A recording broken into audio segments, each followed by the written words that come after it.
Welcome back to another episode of Excuse My Grandma. It's Kim and my co-host, Grandma Gail. So this week we are going to talk all about fashion because as we are recording this, New York Fashion Week is going on for, I guess, fall trends. And also, spring is here. We can see by the weather changes that it's getting to almost be in the 60s. So everybody's thinking about their new spring wardrobes and brighter colors and get rid of the heavy, heavy coats. So we can certainly talk about that. And it makes you feel so good when you just don't have to wear your gloves and your scarf and your hat every day. Yeah. So what were like your key pieces from your closet growing up that you always kind of wore in the spring? And has that changed? Well, I think it probably hasn't changed because we didn't wear that many pants when I was growing up. We wore mostly skirts. And I went through all the same phases that you're all going through now. I was a product of the mini skirt, so we wore minis. Then we wore maxi things in the 60s. So it's fashion cycles. Some of the things from the 80s, which were over the top and overly exaggerated, have come back a little because you saw that in the Grammys and what they're wearing and the big coats and the things that you would never wear if out to a restaurant yourself, but it's fun to watch somebody else wear it. So those things do come about. They're not really the trends that everybody is going to walk in the store or go online and buy, but I do think color is coming back, and we did wear a lot of color, especially in the late 50s and 60s. Color was everywhere. The Beatles had all the psychedelic colors on their albums, and a lot of that was translated into fashion, and everybody wore it. And certainly the Courage clothes, the short minis with the little leather short crop jackets, all are back now, that type of look. So fashion comes around, and good things, if you hold them in your closet and you can still fit into them, last forever. But how do you know which are the ones that are going to be in and which that were like, I can't believe this was ever cool? Well, of course, there is no guarantee, but people who have a good eye, and those are the people like stylists, I guess, today, or fashion icons who always knew what the trends were going to be. It doesn't mean that everything they picked out was going to be something fabulous that would last forever, but something pretty. I'll just make a for instance because it's been copied down to Zara and everybody else for 1999, but the old Chanel sweaters and jackets are still like a tweed mini set kind of thing. I mean, those were things that she did in the 30s and 40s in Paris, in couture naturally, but were translated down to regular clothes for regular people, and they're being shown today. Wherever you go, the little pearl buttons that she introduced on suits are back again. So, things that were classic seem to last longer than something that's, But what makes something classic? What makes something classic is something that is done with good taste and that perhaps can age well. I don't know what, there's no guarantee on that. You can have something that, you had a flip phone that everybody thought was going to last forever, and it lasted, and then it wasn't going to last anymore, and you went to a flat screen on your phone. So, nobody knows what's going to be in the future unless you have a crystal ball, Kim. But if you have a very pretty silk shirt or any kind of little classic straight dress, it probably will last longer than something that has jagged edges and just is so then for what's one the season. Difference between classic and basic? I don't know. What do you think? Well, I think something basic can be boring, but classic doesn't have to mean boring. Well, classic would be a little black dress. A little black dress has been the same forever. Whether it was long, short, whatever. People always need a black dress, probably a white dress, and a pair of black trousers, and a blazer. Those are classics. They're going to last whether you're in the workplace or if you're going out for dinner or if you're going to someone's home for a party. You might accessorize it differently, and you might wear a different shirt underneath that jacket, but a jacket is a jacket. Now, they're all types of jackets. You know, you can have short jackets, you can have long jackets, but a regular suit jacket that you would wear, let's say, to work, translates into a black jacket that you can wear at night. I mean, it really, those things, you know, are going to be staples in your closet. Now, a feathered sweater that may be great looking to go to a party in is not a classic, but it still could be fun and probably brought out of your closet once a year as a fun thing. Right. So what are like trends you engaged with when you were at any time in your life that you don't understand, like why it was ever Well, I think cool? I never liked the maxis. First of all, I was I'm What's that, short. like a long dress, That's a you mean? very long dress, a long skirt. You know. So, that but did you whole ever hippie wear look. it? No, I never wore it because I'm too small to wear it. I really never really liked. I did wear the T-length. That I Yeah. can say, and it was not particularly flattering on me because it really is made for a taller girl. I sort of look better. Or if you it, could wear really high heels. well, I did wear high heels in those days, but somehow I'm only 5'2", so the maxis were on the ground for me. It was not a great look for me, but for other women, it looked fabulous on and still is being worn today. Yeah. What when you look at like fashion icons and different movie stars and stuff like that, There are obviously. very few of those, Kim, if you really think about it. What do you mean? Well, you had Audrey Hepburn. She was the icon. Grace Kelly, an icon in fashion. She was very What classic. did Grace Kelly wear? She was always very traditional in her clothing. She wore very traditional, very American look type of clothing. Audrey Hepburn was very Givenchy, but the little black dress, the strand of pearls, that was a classic. Coco Chanel, classic. Schiaparelli, classic. But then you have others that went, way out there and were fun for a season or two, and sort of you can only look at them from a style point of view as being innovative, not necessarily classic. Mm-hmm. So, and then when you look at stars now, like you've probably seen a lot of them throughout their whole career. I know you don't like follow movie stars and that stuff that closely, but like I don't think there are any great movie stars right now.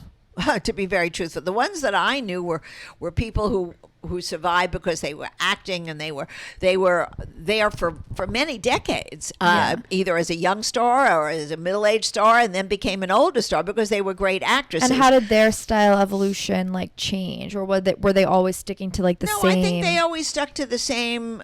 When they were out in public, they always proved to be glamorous. They were never, glamour was very important in the 40s, 50s, 60s. Not so much the 70s, and then came back, of course, in the 80s. You're interrupted by war.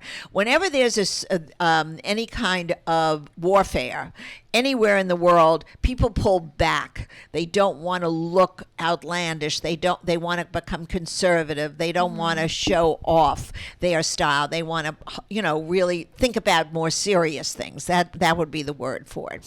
So you get away from frivolity and go back to being serious again. And then it breaks out again, that you do want to have bright colors and you do want to have fun, but everybody has, a thought on what fashion should be and their own fashion. See, I think what's so empowering now, and you can talk to this, is that now people go on the internet and can surf hundreds of different looks and order it at their fingertips. They need never go into a department store, and makes it much more creative. They can put shoes on from one place and dresses or skirts on from another, or pants. So I think that is a very big plus. Of course, it doesn't help the the malls too much and the department stores. But I see what you're saying. Like, it's not like you can really source something from Correct. anywhere. So like, if you're like, oh, I want to make this really cool outfit, but all I want is like a purple hat. You don't have to go to a million stores to find a purple Right. hat. You just Google purple hat. Exactly. And then can add it to your outfit. So yeah, I Exactly. guess if you're like really creative in that way, Well, but I I feel think like that's most what of us people are just go doing. on to like Revolve and then add the things that we QVC, like. or they go on to whatever they want to go on to see what the general styles are showing, and it usually looks very good, when they translate it at home, and they take the effort away from your having to look. They give you a look already that is curated, and that's very important because people don't want to waste. First, women especially today, forget men. Men have become the style icons now. Women want to wear men's clothing because it's so much chicer, I think, in many aspects than women's. Women don't want to waste an entire day going into a store and looking for an outfit. So they'll when they come home from either work or from taking care of their child, they go on for a little while online, hopefully not very long, and they pick out something that they think might look good, and it's delivered within a day or so, and if you don't like it, you return it. So, I mean, that's the whole difference, I think, in how people dress and think today, which is good. It's good. There are also a lot of brands that only make unisex clothing. Well, that's like what Harry Styles wore on the Grammys. I don't know how it works with fit a lot of the time. I guess you have to kind of you have to figure it out. Committing to that aesthetic of like either being a little bit oversized or. But I think that's also the look now, don't you think? Exactly. Oversized? I think like unisex will be a lot of the look, but it's also like I don't want to lose femininity. Oh, I don't think femininity will ever go away. I mean, people still want to have a pretty décolleté. Like if you think about it, I'm wearing like a vest. Yes, like this, which I think is a little cut out. You mean a little low? A little low for work, but all right. But anyway, like technically, this could be men's or women's piece. Correct. So, Absolutely. Yeah, heads up to the guy who thought of this. We were trying to like think about what trends are in for spring, since spring is coming up, and so I was looking on like Instagram and like different fashion websites. Bright colors are definitely always in. Well, like spring. Maximalism instead of minimalism, like doing a lot of different fun, bold things together. Yeah. Well, that different prints, like we saw in Emily in Paris, which whoever was that stylist is such a genius. It's the person who did Sex in the City too. Oh well, she's terrific, or he's terrific. They're great. When you put plaids with flowers, and it's fun. But you have to sort of be young to do that. I don't think so. Well, really? I think you have to be a little careful if you're over 65 and you want to put a flower, unless you have a figure for it, which many women do, older women. Older women tend to be tone down their prints and their different fabrics that they wear because it looks a little chicer. But you know what? It doesn't necessarily mean that somebody can't come out with a fabulous pair of palazzo pants and a pretty Pucci top or look-alike Pucci. I've seen that now all over the place, and it looks great whether you're wearing a printed little blazer and a pair of classic pants and a heel or a lower pump. I know the big heels with the exaggerated platforms are very big for young people. I don't have a pair of those. I would like to get one. I just don't know what it goes with. You could, because you wear shoes well. If I wore that, they'd have to have an ambulance trailing behind me because I could never balance myself. But they are fabulous looking. And it has to be a bright color. You don't do it in a black. You got to do it in a red or a pink or a purple, or a yellow, whatever the brightest color you can possibly find that fits. You should buy it in because it's sort of an accessory. Yeah. Well, when I went to the movies the other day, to that fan premiere of the Netflix movie, it was like a really casual theater. No one was really dressed up. There were some people taking photos, like if you're like talent who was invited, like we were able to go at like the step and repeat, and there was a girl in like a bright pink dress with feathers and then those platform pink heels, which maybe for like a cool like a event, but it was just a chill movie theater and everyone was like, I think she was a little overdressed for the event. Like whose fault is that though? Like, but also like her fault. Because she wants to be seen. I think it's more about she's going to post that on Instagram. It's going to look like a bigger event than it was. Exactly. Remember when we went to that one fashion show in the fall and everybody spent their entire night doing selfies. That was a more fancy event. Right. Yes, but I think this woman really wanted to make a statement, which was fine, and maybe she thought that maybe one of the photographers that were taking pictures of Aaron, what is it? Ashton Kutcher would take her picture. What's his name? Ashton. What's his last name? Kutcher. What's his Ashton name? Kutcher. Kutcher. whatever. It's not Jared Kushner. All right. Well, yeah, that would have been good. Maybe he did the Abraham Accords. What do you think of like the corset top trend? Well, I think it's very pretty on you. I think that's a young look. I love it. I love it when you have it in that little black velvet top you have. You have a very pretty printed blouse that has a little corset look. But that's really for people under 40. I don't think anybody over 40 should even be put in those outfits, because then your skin starts hanging out in different areas. Your arms don't look so good. I think. But what if it makes them feel good? Let them wear it at home with their partner and show off. But I don't think it looks so good in public. I think certain styles are for the young. And that's fine. I mean, like a lot of these out like Taylor Swift wore the cutout little two-piece outfit for the Grammys. That looks good on Taylor Swift. It doesn't translate to anybody over a certain age. It looks great on somebody who's tall or short, who has got a great little body and who's young. Mm-hmm. And I think everybody should go for that. That's fine. A lot of these cutouts that the designers make, whether they be on the top or the bottom or the side, you really have to have a spectacular figure. I mean, who wants to look at somebody whose fat is sticking out of one of those little holes? Mm-hmm. I really think that, word to the wise, it's not for you if you've got a roll around your midriff. Saying that certain trends only work for younger people, are there certain trends that only work for older people that younger people can't do? Well, I don't think that younger people would wear a classic jacket. Which older people, I mean anybody over 50 that wants to go out for dinner is going to wear something that looks chic, that's sort of not conservative. It doesn't have to be conservative, but it can't have your breasts hanging out and be cut up to your waist. It's just not appropriate unless you're going to a bar downtown or in Miami or wherever, or Vegas. It just doesn't look right. It doesn't translate, and it doesn't. It's not appropriate. Can they not wear it? They can wear whatever they want. There's a free country. We're absolutely free. You could do it. But will it look terrific? In my opinion, no. I think you should dress for your age. You can always add a little fun accessory that perhaps somebody wouldn't wear normally. I mean, like one of the little bags that you call the crossbodies that are so popular with young people. Or the little sparkle purse to wear at night. Those are fun accessories that can be worn by everybody. But I think everyone should be true to themselves and how they think they should look. And you know what? Look online. Look at the people that you really think look so fabulous and bring it down to a look that you can afford and that you could look well in. Mm-hmm. Not everybody can look well in a high green boot, but they can perhaps look well in a high black boot.